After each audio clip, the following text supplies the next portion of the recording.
Welcome to New Teacher Talk. This channel is designed to support those new to teaching. We'll talk about the most common challenges educators face and offer some suggestions for answers, whether you're working in an urban, suburban, or a rural school. Thanks for joining us. My name is Ryan Lamping, Vice President at Amergis Educational Staffing. Today, I'm going to talk with a district leader, getting some insight and perspectives about using an educational staffing company such as Amergis. I'd like to introduce now Cathy Leaver, Director of Special Education at Bellevue School District. Cathy is somebody who's used Amergis Educational Staffing in a number of capacities and positions throughout the years. Cathy, how are you doing today? I'm doing great. Thanks for having me, Ryan. Can you just tell me a little bit and maybe the audience here about what you do and maybe how long you've been at Bellevue? So I have been in Bellevue for about 11 years now. I spent the first part of my career teaching, and then about 10 years in, I was like, I think I want to be a principal. So I was an assistant principal and a principal for about 6 years. I spent about 18 months during COVID as the director of early learning and family engagement. And then the last 4 years in my current position as the special education director in Bellevue. Safe to say you've worn a lot of hats there at Bellevue, huh? Yeah, just a handful.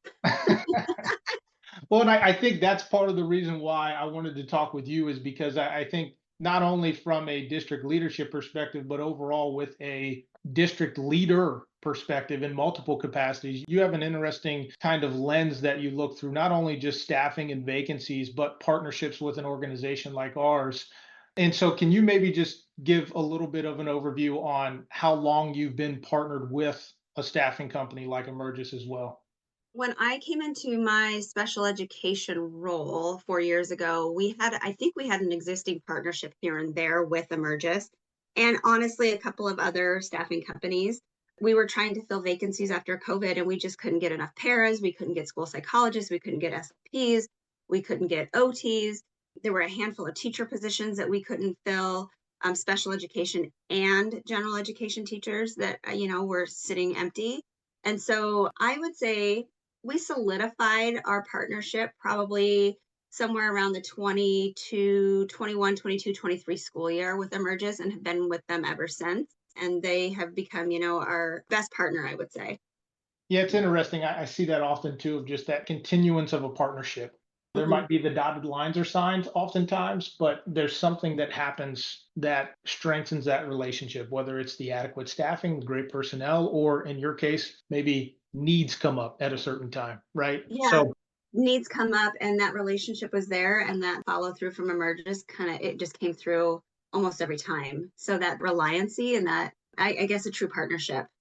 Love that. So help maybe myself and the audience understand from your seat in evaluating educational staffing company, why would school districts utilize one, or why do they use an Emergis, for example, to assist in identifying teachers and other positions to fill their placements? At what point does that become a conversation? For special education, by law, we have to have services and minutes met. So when we don't have bodies, teachers, paras, you name it, serving students, that has some major conditions for us down the road. So I think, using a staffing company such as Emergis really helps us because school districts they're not in the business of recruiting. They're in the business of teaching and serving students. And so using a staffing agency like Emergis, we get to have an expert doing the seeking out, the recruiting, the helping us retain them. I would say that that's where the true partnership comes in, is retaining that really great staff. I would also say, with the shortages, in education and teaching right now, it's crucial to have somebody that focuses on one thing and does it that well. And Emergis has done that for my school district specifically, and I'm sure many others.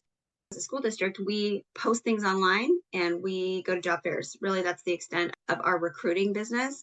So, relying on Emergis to go out and do that and seek out great candidates for us, especially as the relationship evolves, you get to know us and our needs in our specific districts. That's been the game changer, working with a staffing agency. Yeah, so it definitely sounds like a lot of advantages there that can be utilized with a strong partnership. I'm curious as well, and maybe not so much from your Emergis partnership ends, but just looking through a staffing company, what do you see as maybe potential disadvantage of utilizing somebody like that from a school district? Well, there's a couple that I can think of off the top of my head. I think, some of the disadvantages of using a staffing agency is many times it's leave that need to be filled in the middle of the year, maternity leaves, medical leaves, people move in the middle of the year, what have you. We can't find anybody. So we call a staffing agency, and, the school year's kind of started. So this person who we contract with, or the people that we contract with, miss that beginning of the year orientation, culture building piece of the school year. So bringing contractors or any new staff, really, I mean, hitting the ground running in mid-year can be difficult. So, to kind of turn that disadvantage into advantage, the people coming in, I would hope that they would ask questions and, dig in and really get to know and build relationships within the staff after the school year gets started and be proactive about that. The second piece that might be a disadvantage, and also I could probably turn it into an advantage, is the evaluation cycle for teachers. Having a contracted staff, that evaluation and feedback loop might look different.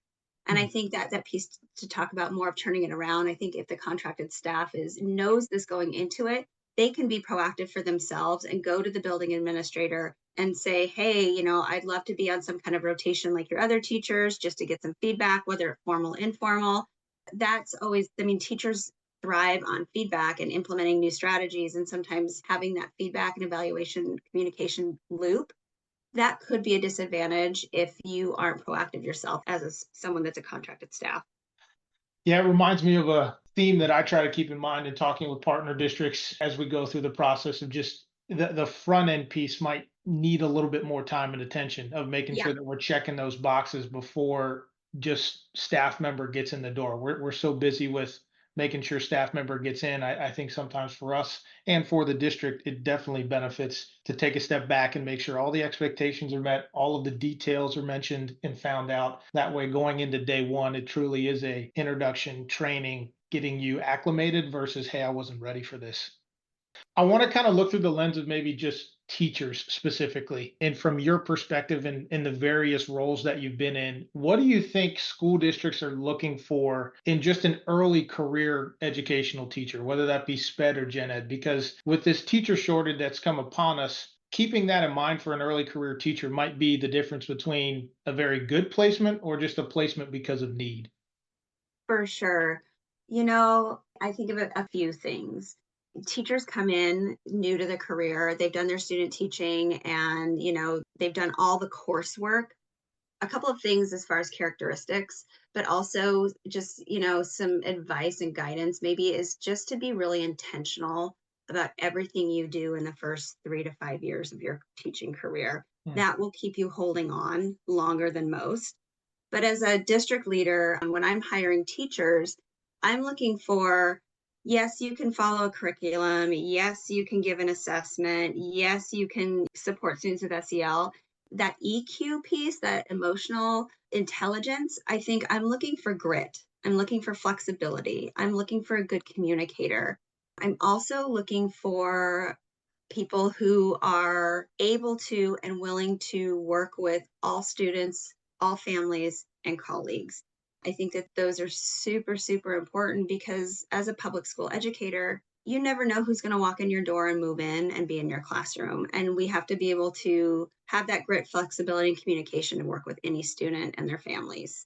Those are kind of those emotional IQ pieces that I'm looking for. And those typically come out in interview questions. But as you're thinking about interviewing, I think, those are grit, flexibility, communication, and collaboration. Those are the four that I'm really taking a feel for when I'm hiring.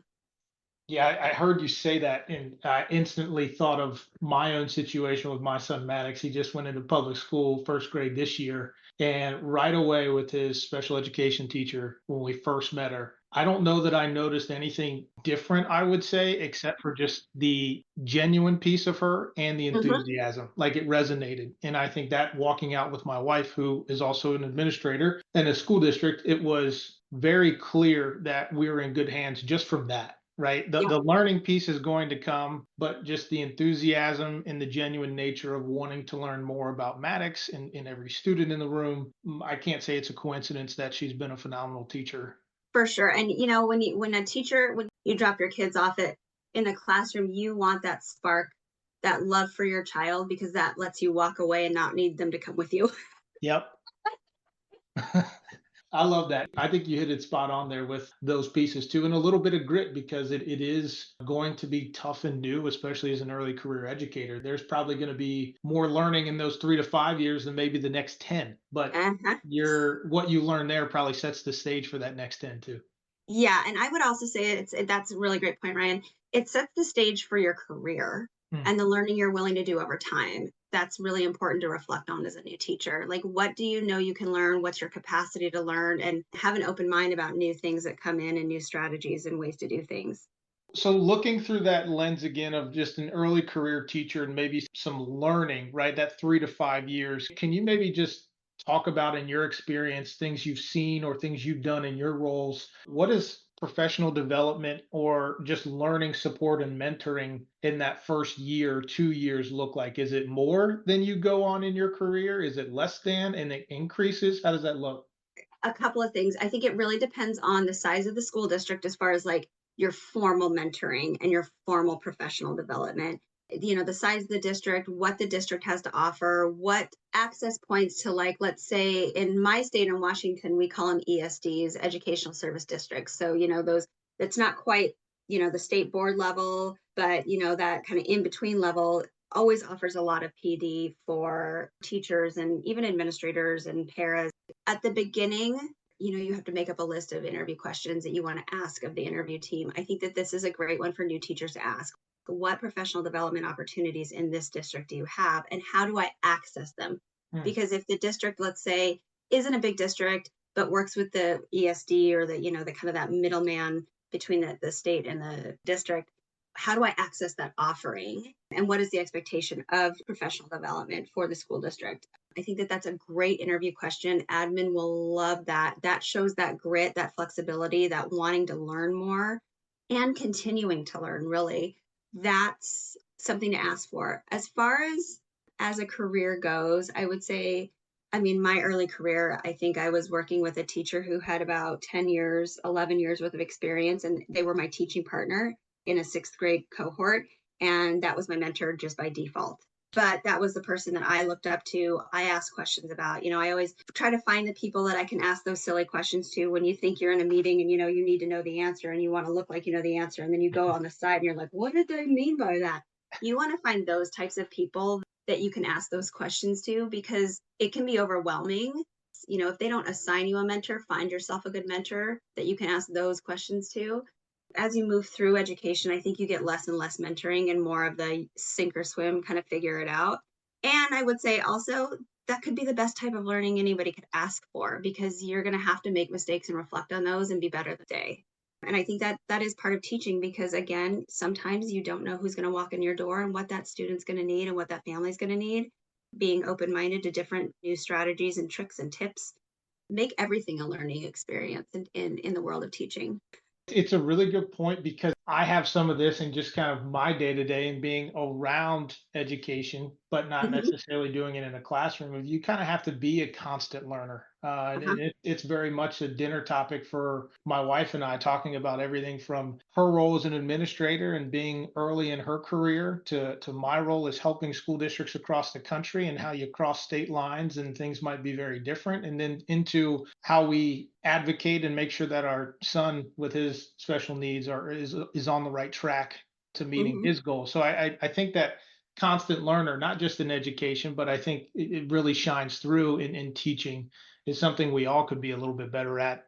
So, last kind of question, or I guess thought for you from that lens of your career and your profession is just what do you see of being hired by an education staffing company versus an internal hire at a district? You've had the luxury of kind of using both and seeing both in its full nature from start to finish. So, what do you see as maybe a big difference, or is it somewhat similar?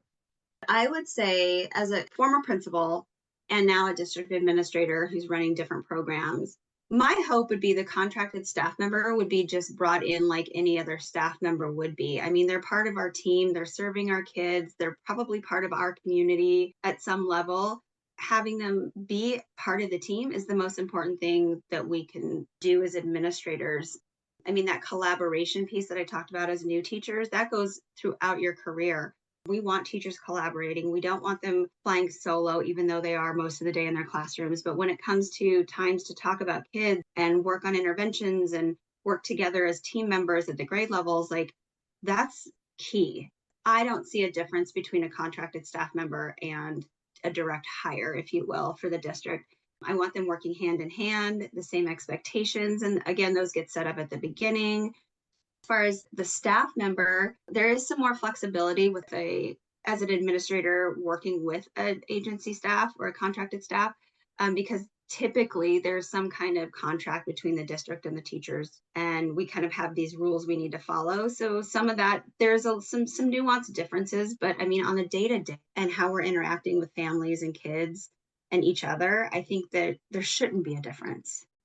Yeah, it's reassuring for me to hear you say that because I think every conversation I have with a district and leadership is exactly that. We want the candidate and the individual to be seen just as much as an internal as they'll allow. Best case Mhm. scenario, it's all in, like you just said. Other cases, maybe it's a little bit of a guard up initially, but then as we work through the school year, it's operating as usual. And the end goal being, can that person go internal to the district and have a quality career? There's no bigger compliment for us in the industry than someone like yourself saying, hey, we love Ryan Lamping teacher. We'd Yeah. love to have them go internal Yeah, because that tells us that we found you the right candidate. They worked out. And now they're going to be in a situation where not only are they good for the student population, but they address a vacancy that probably gave you a ton of headaches for the last 6 months to a year. exactly.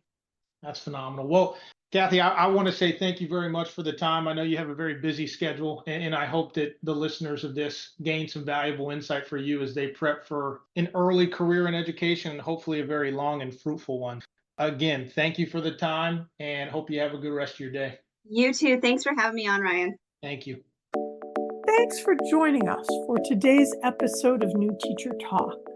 Stay engaged by following us on Instagram at New Teacher Talk for your Tuesday teacher resource and Thursday thought.